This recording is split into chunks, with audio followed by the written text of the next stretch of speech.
പ്രത്യേകിച്ച് സ്ത്രീകൾ ഈ പ്രാവശ്യം ഒരു മാറ്റം വരണം, BJP വരണം എന്നുള്ള ഒരു ആഗ്രഹത്തോടു കൂടിയുള്ള സംസാരമാണ് നമുക്ക് കിട്ടുന്നത്. എന്താ അതിന്റെ കാരണം എന്താ?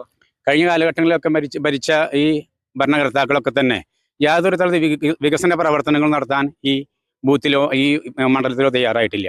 കേന്ദ്ര സർക്കാരിൻ്റെ പദ്ധതികൾ, ഒട്ടേറെ പദ്ധതികളുണ്ട്.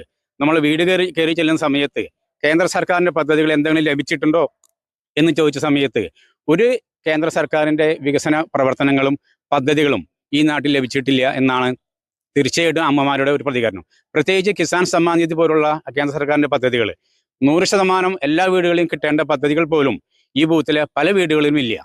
ഈ ഇവിടെയുള്ള സഖാക്കന്മാരൊക്കെ താമര ചിഹ്നത്തിന് വോട്ട് ചെയ്യാനുള്ള സാധ്യത ഉണ്ടോ? ഇതൊക്കെ കേവലം ഒരു പറച്ചിൽ മാത്രമാകുമോ? തീർച്ചയായിട്ടും നമ്മൾ ഈ മുള്ളൂർക്കര പഞ്ചായത്ത് CPIയുടെ ഒരു കോട്ടയുള്ള ഒരു പഞ്ചായത്താണ്. ആ കോട്ടകൾ പോലും തകർത്തെറിഞ്ഞുകൊണ്ട് CPIയുടെ നിരവധി ആളുകൾ ഇന്ന് BJPക്ക് വരാൻ തയ്യാറായിരിക്കുന്നു. അത് തന്നെ ഒരു